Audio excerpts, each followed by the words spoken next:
Hello and welcome back to my channel Talented Reads. Today I'm going to be talking about my May wrap up for the Horror Challenge.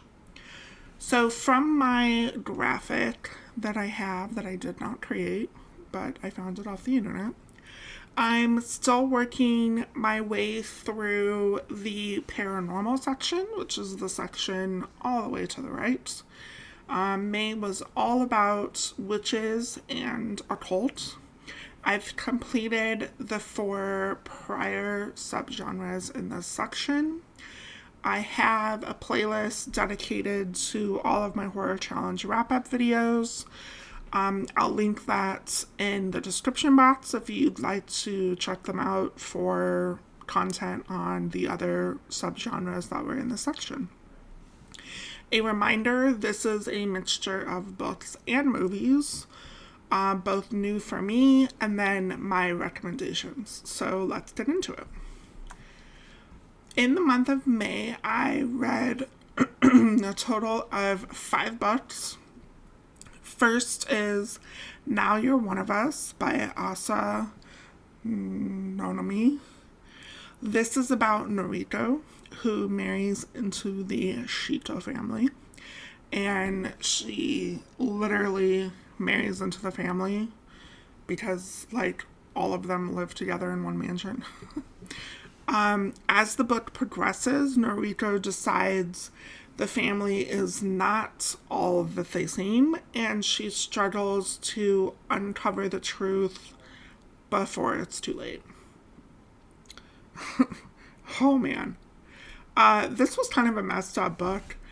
This came recommended to me for the occult elements, and as I was reading this, I was thinking, this doesn't seem to be like occultish, but then bam, shit hits the fan. In a very unexpected way, no less. So it's a short book, kind of based off of like what happens in the book. I'm kind of glad it's a shorter book. I don't think this needs to be any longer than what it was. Next is Slewfoot by Brom. This is about Abatha, new to a Puritan colony, who becomes widowed when her husband dies under mysterious circumstances. Abatha fights for her freedom amongst townsfolk who are plotting against her. I love this. I think it was a very well done new take on, you know, that classic kind of witch Puritan colony trope. I really liked Abatha as a character, and I especially liked that we got to see the devil himself as a true character in the narrative. And you actually got point of views from him. So that was very well done. I think it added a lot to the story. And of course, how it all comes together at the end is, oh, so satisfying. Rosemary's Baby by Ira Levin. Rosemary and her actor husband, Guy, move into a New York City apartment and soon become close to their elderly neighbors. Sometime later, Rosemary becomes pregnant, which she comes to realize may not be a normal pregnancy.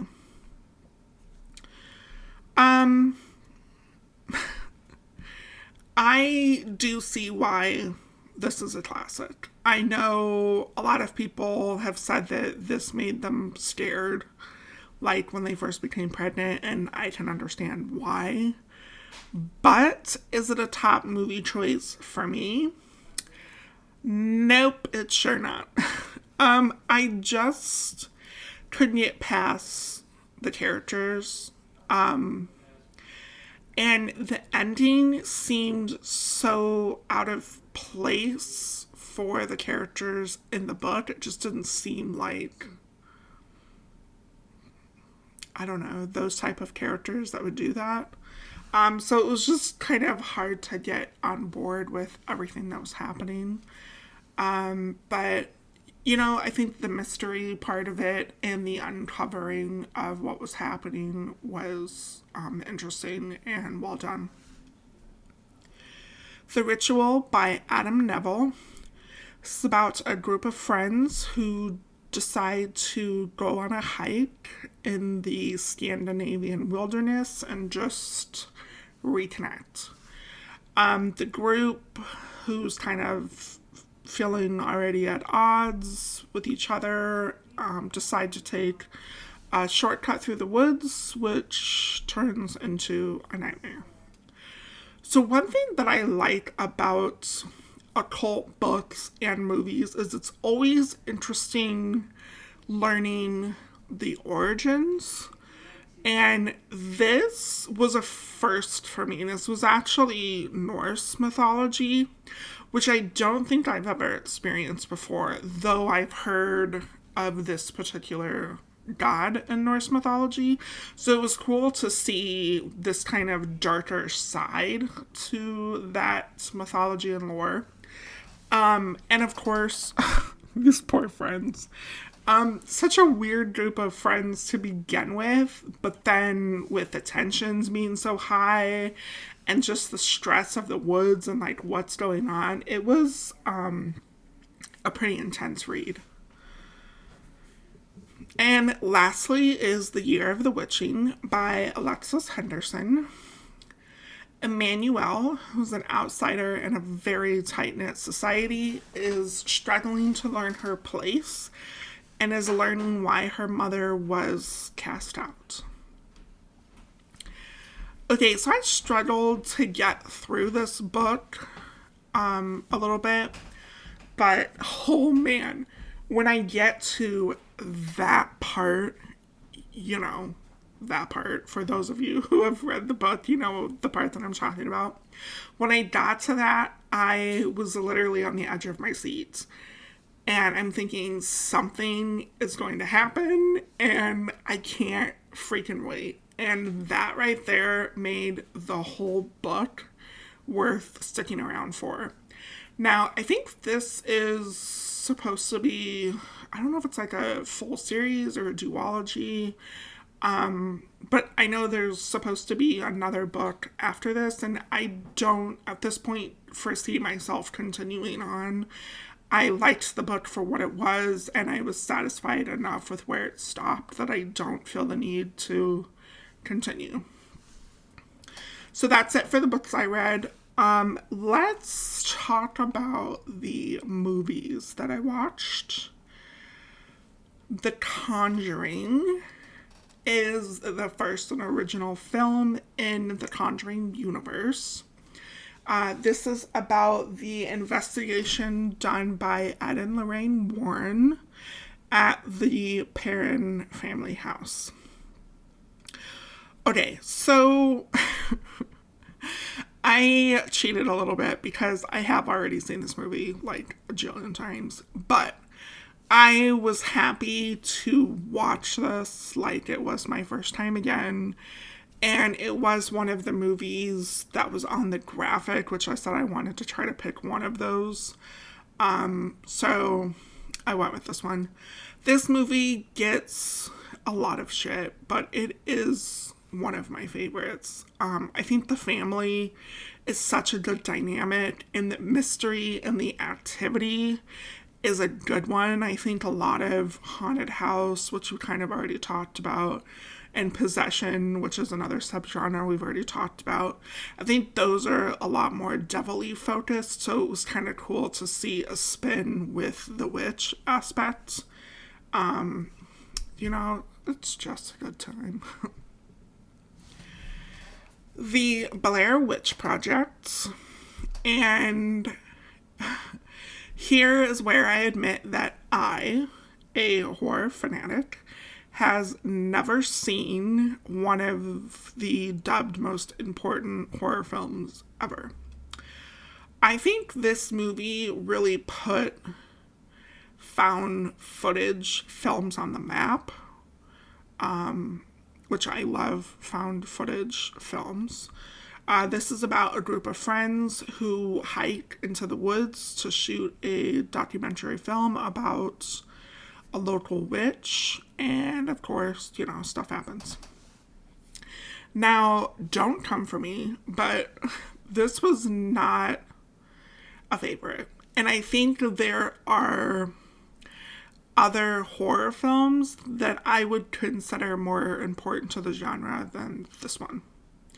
Although, to its credit, it does a good job of creating this panic feeling and suspense without ever really showing anything, which was kind of annoying, but it did give me that suspenseful feeling that I look for in a lot of horror movies.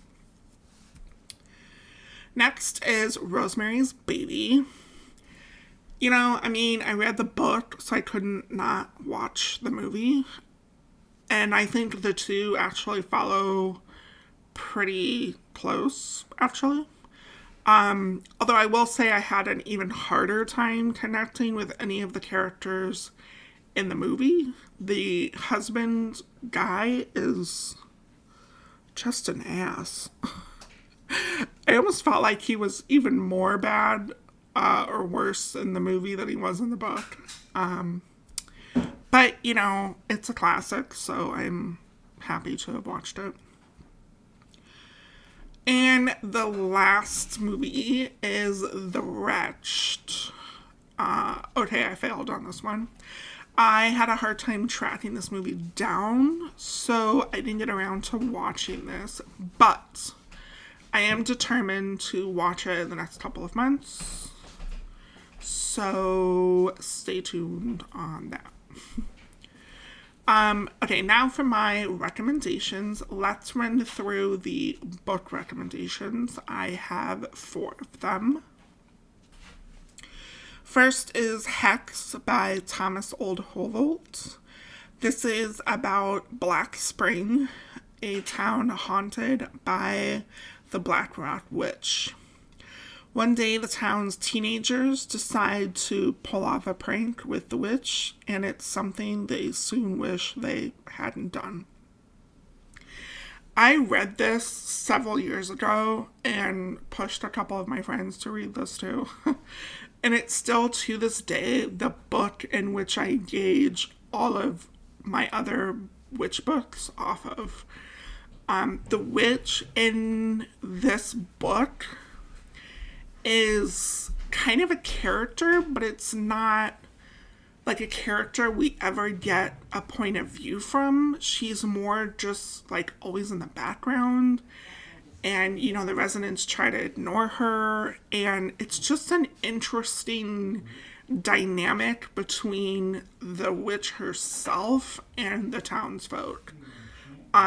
She kind of just like shows up in your house unexpected whenever she wants to, and like walks the streets, and it's just so creepy in that way. And then her powers come out and you're like, whoa. I thought you were bad before, like this is top notch, and now you're just even more creepy.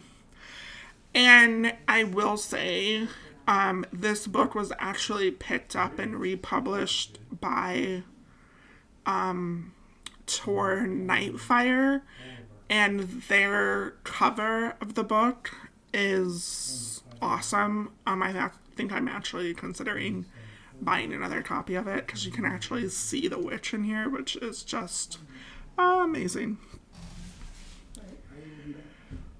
Witches by Scott Snyder. Finally, a graphic novel to include. So this is about the Rook family who recently moves to New Hampshire in hopes of starting a new life, but the witch in the woods has other plans. So this graphic novel has excellent graphics, and for such a dark take on the witch trope, they really did a great job bringing the witch to life. Anastasia by Claire Legrand is about Amity, who is in line to become a saint in her village. But as we come to learn, this is more of like a stranded, kind of cut off cult. They entice fear in their people, and assault is common. Annie deep down decides enough is enough, and she bands with a group of witches to help bring about an end to things. This was excellent. I was angry for Amity. I was angry for the other girls, and I felt proud and powerful along with the characters. And when the witches come about and start to come into their powers, it was just very well done. I liked the supernatural elements that came in with the book. Now, I will say this is a young adult book, so there's a lot less of those kind of scary jumps in it, and the witches are, of course, not as scary as other adult horror is, but I think it does still provoke that fear and unsettling feeling that is very common in witch books. And the last book that I have to recommend is Last Days by Adam Neville. A cult known as the Temple of the Last Days began in London and then over the years has moved to France.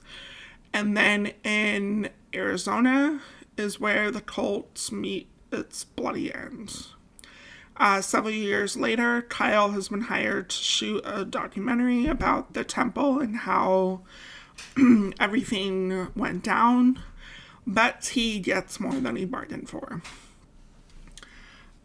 So this was a very well done documentary style book. I think Kyle was a great point of view to follow because he kind of was a good mix of being involved in the filming, but not necessarily involved with the cult. So I think that added a lot of that mystery element to the narrative and to the cult in general. And it just made it feel, very authentic. And this is for sure a horror book. So there is a big paranormal element, which I always love. And it made the book creepy as hell. And lastly are my movie recommendations. Now I had to work really hard to narrow this down, but I've managed to pick the ones that I will always choose to rewatch, and I've rewatched way too many times. So let's get into it. The Autopsy of Jane Doe. Starting strong. This is about a father and son who run a mortuary, and they receive the body of Jane Doe, and they work to uncover what happened to her during their autopsy. And, as always, don't freaking mess with witches. I think this is a highly underrated movie. Like, I had randomly come across this and was like, yeah, this sounds good, I'll watch this. And I was so happy I did. It has a really good presence of the witch without making it like an in-your-face live witch character. Just fantastic and very well done. Hereditary. Oh, this movie. I remember the first time that I watched this, I was completely blown away. It's such an overdone trope, but this was done so well. And every time I watch it, I pick up on things that I didn't notice before, which I always love in movies. Now, I don't want to say too much because I think this is definitely one that it's better to go into blind if you have not seen it. But it's basically about a family grieving the death of the grandmother and kind of learning about her past and her place in, I'll say, society. Yeah, I'll leave it at that. Go watch it. You won't be disappointed. No pressure, but lots of pressure. Go watch it. Okay, next is The Ritual. Yes, this is the movie that goes along with the book that I talked about earlier. I actually didn't even realize it was a book until after I watched the movie. I'm so glad I've gotten to experience both. However, don't hurt me, but I will say I think I prefer the movie over the book. Did I just say that? I don't take it back. And the only reason I say that is because the monster in the movie is freaking cool. It's just really cool. I loved the monster. So trippy. And the imagery from the movie just brought the book to life. So well done. And last is The Witch, which is set during Puritan times, and it follows a family who has been banished from their Puritan town, and they decide to kind of make their own settlement out in the woods. I think this movie is much slower and kind of just this unsettling and dread, and there's this question kind of like, is there really a devil thing happening? Is there really a witch thing happening? Or is it kind of just a bunch of scare tactics from this super religious family? So, it's slower, but it's still pretty eerie, no less. So, very well done. And that's all I have for this video. I had a blast reading Witch and Occult and Horror this month. I will say that this combo is very much a comfort pick for me. I tend to gravitate towards witch and occult movies and books. Possession, Haunted House, like those are probably the top three.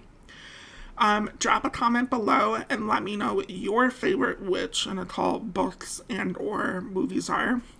Always looking for good recommendations. I'm excited for June, where I'm tackling Supernatural, which is actually the last subgenre for this section. So we're coming to an end already. I love it. Thanks for watching, and I'll see you in my next video. Bye.